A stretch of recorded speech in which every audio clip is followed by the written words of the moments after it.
On September the 14th, 2015, 25-year-old Jack Taylor was found dead in the graveyard of St Margaret's Church in East London. Jack's devastated family immediately suspected he had been murdered. Both said to each other that if that's where Jack's been found, someone's put him there. Because Jack would never go and sit anywhere like that. He's not like that. And their suspicions were right. An active serial killer was on the loose in London. Young men in their 20s had been murdered in East London, and their bodies had been found in unexplained circumstances, all within a few hundred yards of each other. The killer was a 40-year-old loner named Stephen Port. He lured 4 young men to their deaths using online dating sites and went to great lengths to cover up his crimes.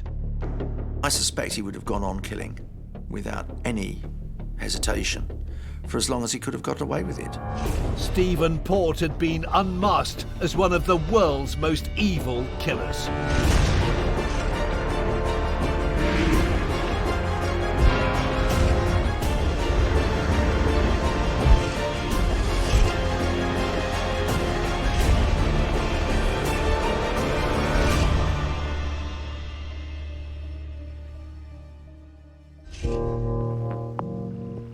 It was a crime that shocked the nation and left Britain's LGBT community devastated.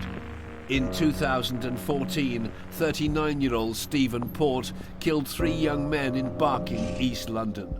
All the bodies had been found within yards of one another, and it was initially thought that no foul play was involved.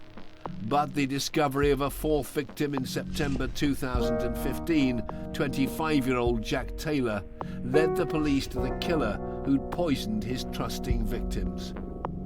On the 13th of September 2015, Jack had arranged to meet a man he'd been chatting to on the gay dating mobile phone app Grindr. He was never seen alive again. It was a day that his family would never forget. We knew that Jack hadn't come home, so we was all worried. And we was all trying to get hold of him, wasn't we, and chasing up his friends and stuff. We'd always hear from Jack. He'd always let my mum and dad know if he wasn't coming home, and he hadn't. 2 days after reporting Jack missing, the family received the news they'd been dreading. Mum had called me to say that Jack still wasn't home. And then all of a sudden a police car pulled up outside. And then the next thing, she said that the officers were coming towards our door. And all I've heard is, "Are you Jack's mum and dad?" And obviously they said, yeah. And obviously Jack's dead. And you just heard Mum scream. Well, obviously you know what that scream is. Jack's body had been discovered propped up against the outside wall of the graveyard of St Margaret's Church in Barking, East London. Police found drug paraphernalia, including a small bottle containing the party drug GHB. He had died from an overdose. However, Jack's family was certain that his death wasn't self-inflicted. Jack was very anti-drugs, so that didn't make sense. You just get this gut feeling that something's not right. The family were determined to find out the truth, and a fortnight after Jack's death, the police showed them some revealing footage. So we found out 2 weeks later that they'd seen CCTV footage of Jack meeting a man at Barking Station, which we thought was very bizarre, like very strange. At that time in the morning as well, we just thought, well, who's this man? The man in question was a local chef named Stephen Port. The story of this elusive killer begins over 40 years ago. Port was born in Southend-on-Sea in February 1975, left Southend at the age of about 1, and his parents moved to Dagenham in Essex. He seems to have come from quite an average working class background, which was, to all intents and purposes, relatively normal from the outside. He seems to be a boy who was quite quiet, he was quite awkward, he wasn't somebody who was a great conversationalist. And it's been said that when he was at school, some people thought that he was deaf because he was that detached and that disengaged from other people. So he's always been very insular and very introverted. After taking his GCSEs, Port enrolled into art college, but had to drop out because his family couldn't afford the fees. He had to basically choose something else, so he went on and trained to be a chef. So I think he's always got that sense of frustration and that sense of entitlement. I think he has this idea that I have this talent, I have this skill, I should be able to develop that, and I'm not able to because of other people. So I think that stays with him for quite a long time. Aged 30, Port moved out of his family home and into a flat on Cook Street in nearby Barking, East London. One of his new neighbours was Ryan Edwards. I first met Stephen when I moved to Barking in April 2005, and I lived in a first floor flat, and it overlooked where I would discover Stephen lived. And as a young gay man myself, I didn't know anyone gay in the local area, so it didn't take me long really to introduce myself to him. He was a very tall man, sort of a towering physical presence. And he actually walked with almost like a bit of a lumber stroke lurch. He was very much a man of few words. So when he used to talk to me, he often didn't give eye contact. He would bow his head and he would often give 1 or 2 word answers. And it wasn't long before Ryan started to notice some strange behaviour from his new neighbour. I think there was something stunted about Stephen's mental development. I remember something a bit peculiar. I was going to host a party. I was just putting some rubbish out, and there was a toy truck there. And I thought, Stephen will love that. And I was with a friend at the time. I said, you can't give a grown man a toy truck. And I was like, yeah, but from what I knew of Stephen, I think he'd really like it. So at the party, I gave him the toy truck. And lo and behold, he was absolutely overjoyed with it. He then sat cross-legged on the floor and started pushing the toy truck up and down. He was obviously in his complete own world while the party was going on around him. He retains quite a childlike quality to him, even as an adult. So he collects children's toys and he plays with those toys almost like he's a child. So the idea of the judgment of other people and what others would think of his behaviour really doesn't impact upon him in the same way that it does the rest of us. Port's awkward demeanour made it difficult for him to meet men in person. He was far more comfortable with online dating. I think Stephen Port was somebody who did lack those basic social skills. So I think he'd find social media incredibly attractive. He's able to spend time thinking about the types of things to say on his profile. And he'd have real trouble meeting people in a face-to-face situation, but the internet removes a lot of that. This was his form of communication. He wasn't a man, for example, to go out to the pub or to the bar at night. This was a man who lived in his own fantasy, created with the help of his internet connection. Port created several profiles across many different sites. He claimed to have been in the military, he claimed to have graduated from Oxford University, at other times he'd claimed that he was a special needs teacher, and that's the thing about social media, it enables us to present a whole range of different identities to people, and I think what he was essentially doing here was trying on different identities, because the self that you create on social media, you can be whatever you want to be. Stephen's rate of going through and meeting new guys was prolific. So it was quite, not unusual that it would be a new guy every day. Even on the first time he'd met them, he would then announce to me via text message normally that, I've got a new boyfriend, come around and meet my new boyfriend. The Stephen Port that he presented to the world was somebody who looked younger than he was. He would often use pictures that were taken many years ago. He doesn't feel that the real Stephen Port is actually enough to actually get the attention of others and to have others interested in him. It was clear that Port was attracted to younger men. There's a really clear reason for that, because here we've got somebody who really has a lot of problems relating to people of his own age. So I think he's always going to be attracted towards people who look younger because he feels like he's more in control. He was a kind of praying mantis figure. Quite thin, pale-faced, uncomfortable in lots of company, much happier when he was alone with young men. He had an appetite for vulnerable young men, certainly younger than 25, and he was interested in control. It's about the power. And for Port, it was all about power. Stephen would quite often deposit the boyfriend in my company, and so I would end up getting to know these guys. And they rarely had a good word to say about Stephen. They would often say that he was mentally abusing them. He was very argumentative, very manipulative, very controlling. But what was strange really is that if Stephen was such an awful person, they were still sticking around. So again, was there some sort of control that Stephen was exhibiting to make these guys, not run for the hills? As well as the volatile relationships, Port had become immersed in a world of drug-fueled sex parties, but his wild behaviour was beginning to spill over into his everyday life. He led me through to the kitchen and the living room, and I was absolutely taken aback when I looked at the coffee table, and the whole circumference was filled up with a clear plastic box. And in that container were lots and lots and lots of vials of clear liquid and bags of white powder. I obviously quickly realised that this is a huge amount of drugs, so then that's when I pretty much took a step back, and that was one of the last times I actually went round Stephen's flat. There was nobody there putting the brakes on his behaviour. There was nobody holding him accountable for what he was doing. So when one relationship ended, another one would begin, and it would be a little bit more aggressive, a little bit more violent than the one before. Stephen Port's violent behaviour would only intensify as his appetite for young men and drug abuse would spiral out of control.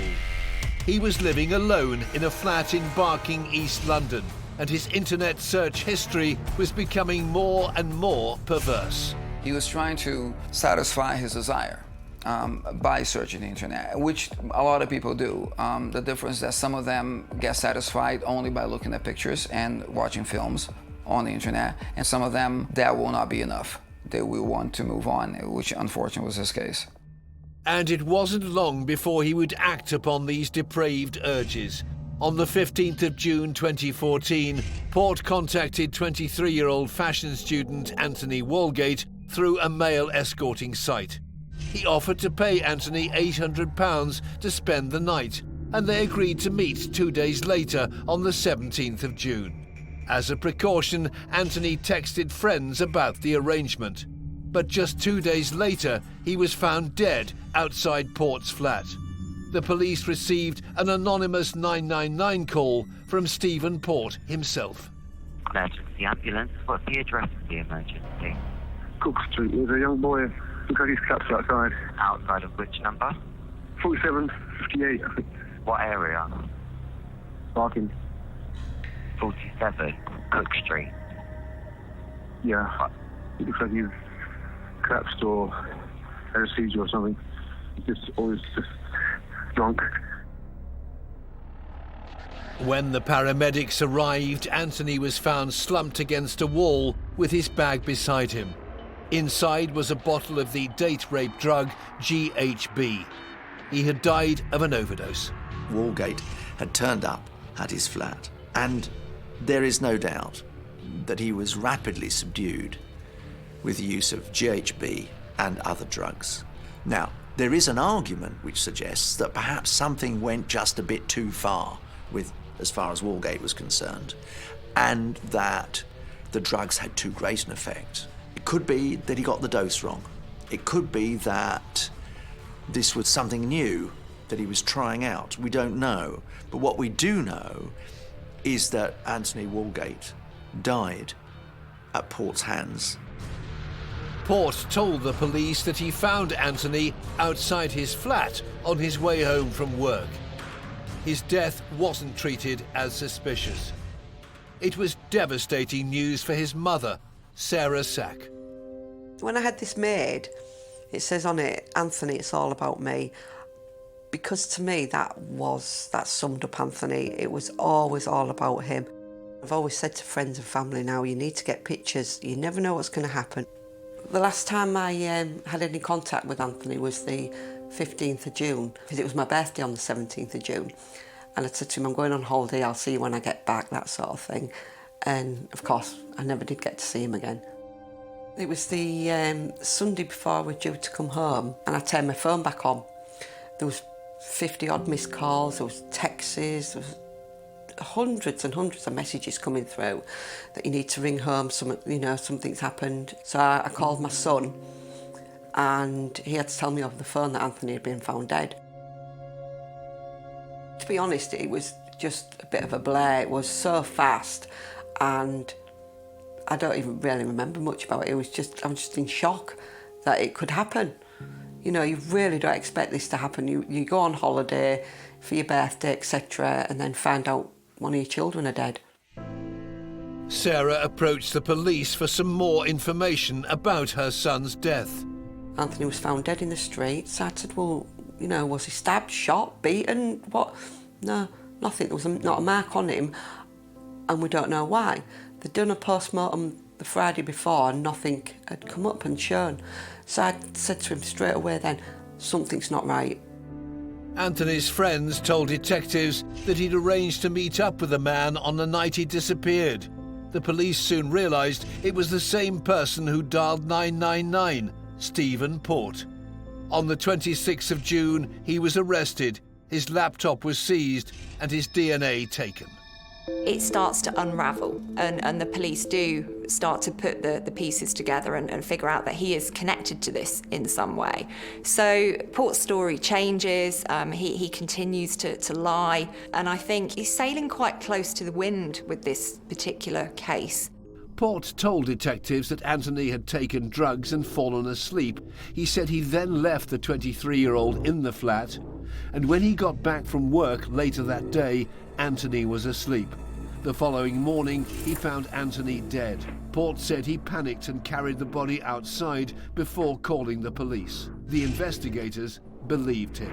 And I think he feels quite relieved when he gets away with it, because I think that once he was in the police station, once he was being questioned, he probably did think the game was up, and I don't think he could quite believe his luck when he walked away from it. The police had missed an opportunity to capture Port. He would go on to kill 3 more young men. Human rights campaigner Peter Tatchell believes the following deaths could have been avoided if communications between the authorities and the public were improved. One of the problems the gay community and the police face is that many crimes linked to dating apps are not reported.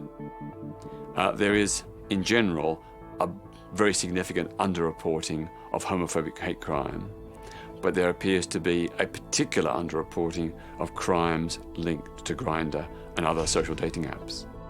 On June the 26th, the police charged Port with perverting the course of justice and set a trial date for March 2015. He was immediately released on bail. Astonishingly, they did no further serious probing of Stephen Port, including his searches on his laptop and including his phone records.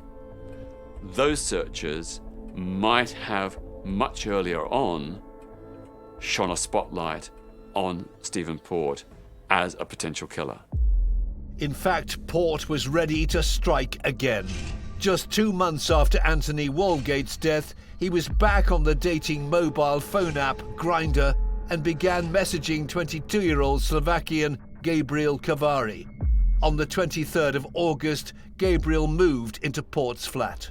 He seemed like a very nice guy, very articulate, intelligent, well-spoken, who had a passion for art, and he was very much an aspiring artist. Ryan invited the couple into his flat for a coffee. So Stephen brings him over, and then when Stephen goes to the toilet, Gabriel then says to me in sort of hushed tones, "Ryan, Stephen is not the man you think he is. He is a bad man." And it didn't take me long to realise that Gabriel was not happy living with Stephen.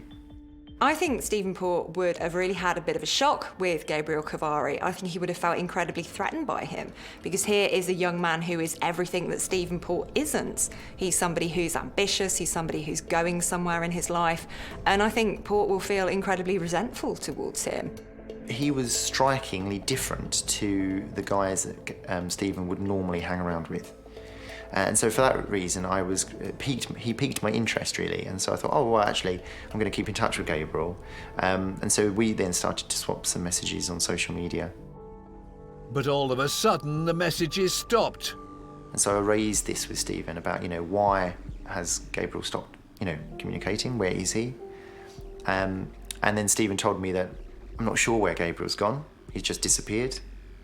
And then it changed after a few days to Gabriel's met up and gone out with an army guy, and then changed again to I'm worried about Gabriel's safety. And then it was about a week after that I got this really eerie message from Stephen, a long message saying, I've got some really sad news, but I've heard from Gabriel's friend that he's gone back home and he picked up a mysterious illness and has died. On the 28th of August 2014, just 5 days after he moved into Port's flat on Cook Street, Gabriel Kovari was found dead. A woman walking her dog in the graveyard of St. Margaret's Church found his lifeless body propped up against a wall. It was an awful realisation.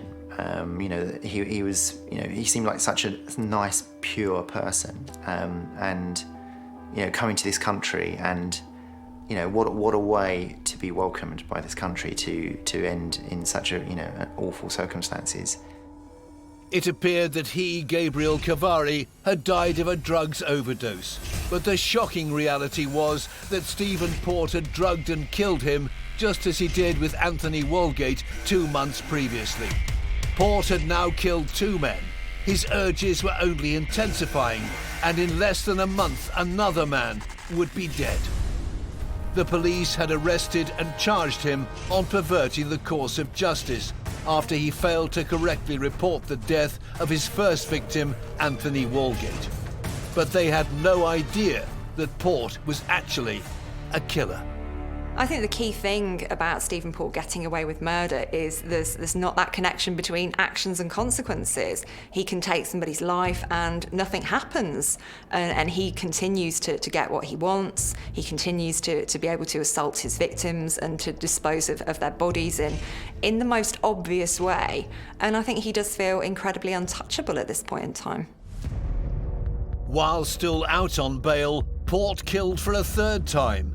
On the 18th of September, he contacted 21-year-old chef Daniel Whitworth through an online gay dating site, and the two decided to meet. 2 days later, Daniel was found dead. His body was discovered in the graveyard at St. Margaret's Church, in the same spot as Port's second victim, Gabriel Kovari, extraordinarily by the exact same dog walker. I've come through and I've seen somebody else, a different boy, sitting in exactly the same position, leaning up against the exact same wall, and I'm thinking to myself, please God, no, please not another one. On the news of his death, Daniel's stepmother, Mandy Pearson, was completely heartbroken. Well, this is my memory box for Daniel. It's got a lot of things in there, just things that I'm still finding. Anything that I come across that reminds me of him even, I'll just put it in there. Adam, Daniel's father, really did adore his boy. You know, he was going places. And Daniel's dad was very proud of that, extremely proud of that. But on the 20th of September 2014, the family's lives changed forever. I opened the door to the police, who immediately removed their hats. And that was when time stood still for me, really. I thought they're not here with good news. They just are not here with good news. I really don't recall what I actually said next. I cried. And so then one of us asked how, and they did lower their heads and say, well, it looks like he took his own life. Just like his other 2 victims, Port had poisoned Daniel with a toxic amount of GHB. He then placed his body in the same place as Gabriel Kovari's.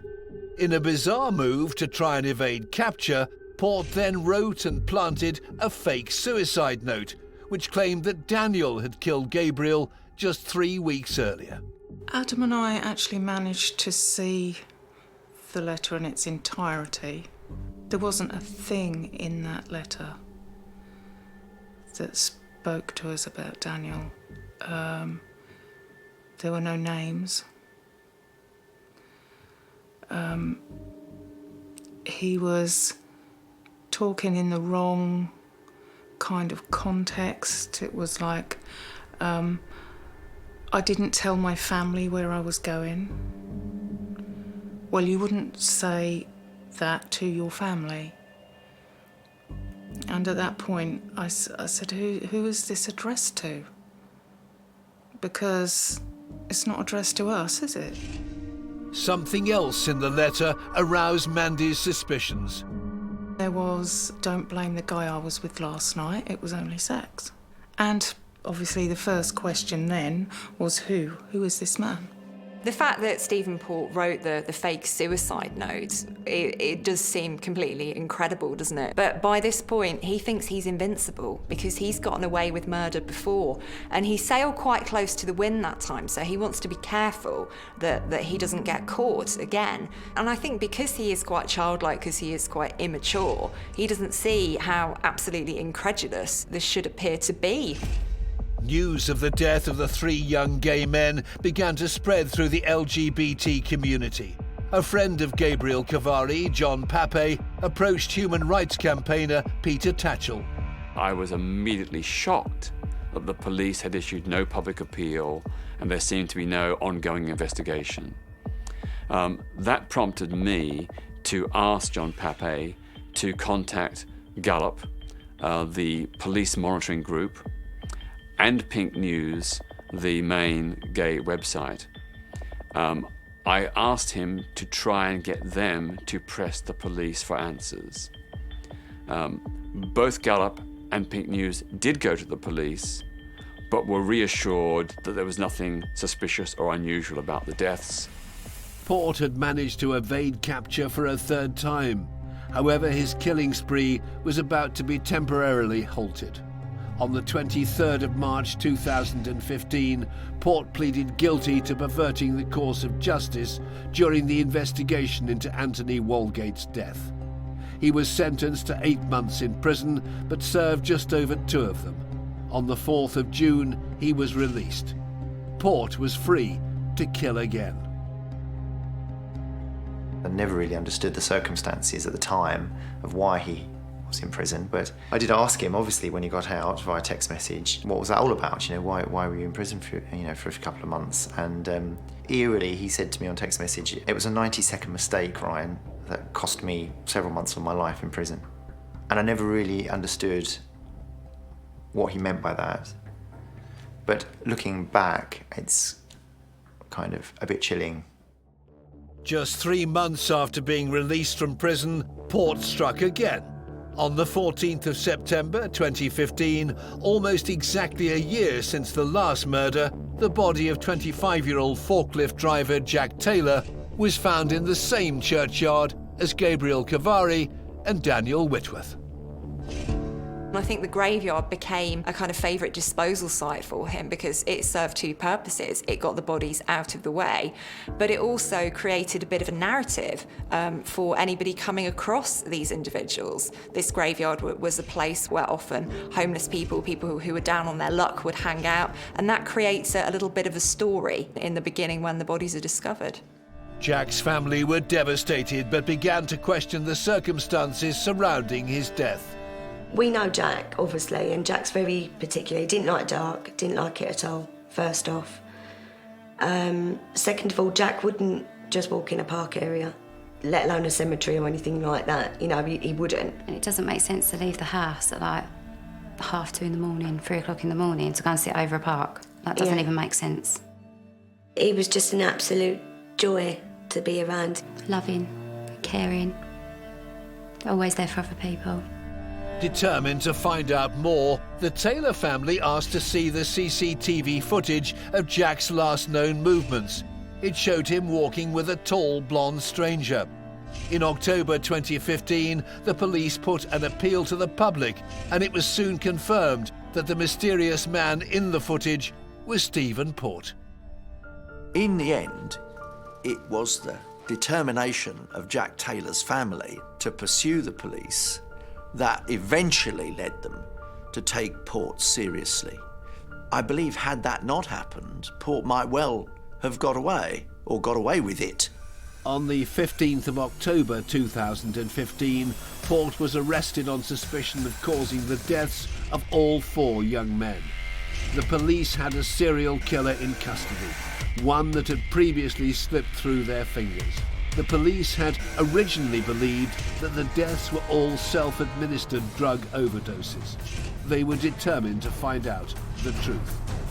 Detectives searching Port's flat had seized his laptop and mobile phone. They interrogated him about his search history, which included boy drug rapes. His hard drive also contained videos of him having sex with unconscious men. Under questioning, Port admitted that he had met his 3rd victim, Daniel Whitworth, at a sex party, but he knew nothing about his death. He also claimed that he hadn't administered drugs to anyone and denied killing the 4 young men. He's quite well spoken, he appears to be quite reserved. I think what we're seeing here is a bit of a veneer that he's crafted to present to the rest of the world. You wouldn't think that this is the type of person who could do this kind of thing. But the police weren't falling for it. They could link Port to all 4 of his victims. On the 18th of October 2015, he was arrested and charged with the murders of Anthony Walgate, Gabriel Kovari, Jack Taylor and Daniel Whitworth. I was told via the phone. The liaison officer that we had previously, he phoned with the opening line of, "Don't build your hopes up, but we've arrested someone." And I said, right, this is just too huge for me to deal with, and I need to speak to Adam, so I'm going to let you go. To try and explain to you how that was, the surreal situation that we were in, also included the emotion of comfort, because we thought he wasn't in that dark place. He didn't take his own life. He wasn't angry with any of us. He wasn't upset. He wasn't in this awful place where we couldn't reach him, where he didn't come to us, and for that split second, you're comforted by the fact that your son has been murdered, which is bizarre. It's bizarre. We had a sigh of relief, and that was quickly followed by anger. It was just incredible. We didn't know where to go from there. The day I actually got the phone call to say that they'd arrested him for the 4 murders, I didn't even feel glad. I felt like I'd been shot, to be quite honest. Straight pain to my chest and I just burst into tears. It was awful. Yeah. Couldn't believe it. It's like there's one thing putting everything together, what me and Jen did, and believing that we are right, that somebody has done something to Jack. But when you're told it and it becomes official, it's awful. It is awful. And it wasn't long before the story of the shocking murders hit the headlines. A friend of mine sent me a link to a news article online, and I clicked on it, and kind of like an icy dread sort of went over my body, and I sat bolt upright in bed, where it was like, local man Stephen Port arrested on suspicion of 4 murders, and then I looked through the names and I saw Gabriel being one of them. As the story broke, more men came forward claiming that they too had been drugged and sexually assaulted at Port's flat after meeting him online. I think there was a very clear reason why Port chose to use GHB. I think that he was tapping into the stigma and the lifestyle, or the perceived lifestyle of young gay men. I think he realised that if this does go too far, if somebody does have too much and they don't survive, then I'm going to be able to present it in a particular way that people aren't going to ask questions. I was very surprised what an ugly person he is, and I think the only way he could get these young, attractive boys was to drug them, because nobody would have looked at him twice. He was a very ugly person, inside and out. A sad, lonely, bald old man. And I don't think he's very bright, and he literally thought he was God, that he could just get away with it. In July 2016, Port was charged with the rape of 8 more victims between 2011 and October 2015, the month he was finally captured. The single most shocking thing about Stephen Port is that a monster can prey on innocent young men in absolutely plain sight in the East End of London in 2015, and no one seems to pay any attention at all. When his trial began at the Old Bailey on the 5th of October 2016, Port was faced with 29 separate charges of rape, sexual assault, administering a substance with intent, and with murder. The 41-year-old pleaded not guilty. This meant the family of the victims would have to face the man responsible for killing their loved ones. And we walked in. I knew I was going to look at him. He was up there behind glass, and he was looking down when we came in. I wanted Stephen Port to give me some eye contact. That was a need in me. I was just looking for any small sign of human emotion from this thing with 2 arms and 2 legs that was apparently human. I wanted something from his eyes, and I never got that. I didn't get that. For 4 weeks, the jury were presented with evidence to prove that Port was a killer. Investigators had found his DNA on Gabriel Kovari's sunglasses and Daniel Whitworth's clothes. Handwriting experts also confirmed that Daniel didn't write the suicide note found alongside him. Ryan Edwards testified against his former neighbour during the trial. So I did my evidence, and as I was leaving, I couldn't help but kind of quickly glance at Stephen, because I had to walk quite near past him as I was leaving. And chillingly, he kind of gave me a crooked half smile. Almost like a mischievous grin that a child would give when they've been caught out doing something they know is wrong. And that was eerie. On the 23rd of November 2016, the jury convicted Port of a total of 22 offences against 11 men, including the 4 murders, 4 rapes, 4 sexual assaults, and 10 counts of administering a substance with intent. Mr. Justice Openshaw sentenced Stephen Port to a whole life tariff. He was immediately sent to Belmarsh prison. He will never be released. Justice had finally been served. That sick, twisted scumbag will never be able to hurt or destroy anyone else's family or life. Jack can finally rest in peace. We will always be completely heartbroken as a family. Since Port's incarceration, police are re-examining as many as 58 unexplained deaths involving the drug GHB. There are almost certainly many, many more young men who were assaulted in one way or another by Stephen Port. The only thing we can be grateful for is that Port was eventually stopped. He was, in every respect, a most terrifying figure.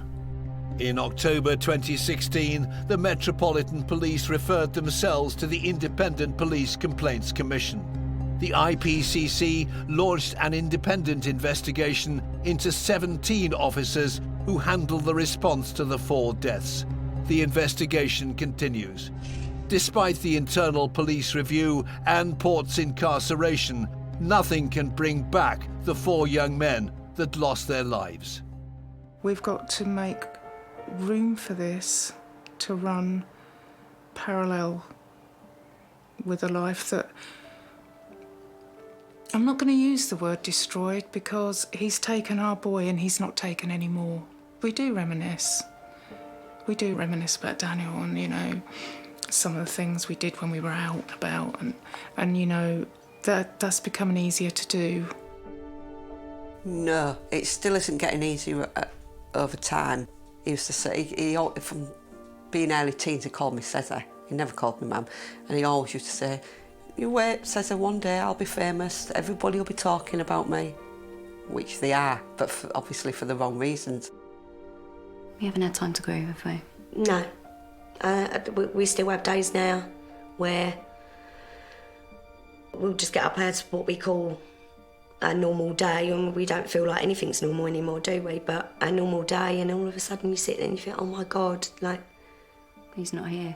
Jack's not here, and then you have another day where you actually think, Jack was murdered. Watching your mum and dad every day, every single day. Break down, and there's nothing you can do about it. Because, you know, like everybody in the world, if your mum and dad are upset or, you know, something's wrong, you try and fix it. And there's nothing we can do. And that is hard, very hard. You know, watching the fact that they fell apart, they've aged. You know, people we've always known are not the same people anymore. That is hard. It's hard for all of us, ain't it? Yeah. Stephen Port affected the lives of so many people, not just those he killed and those he raped, but also all of their friends, family, and the entire LGBT community as a whole. He murdered his victims for his own sexual gratification, and it's a tragedy that he was able to get away with it for so long.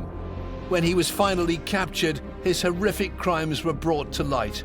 But now we should forget the name Stephen Port and celebrate the memory of Anthony, Gabriel, Daniel, and Jack instead.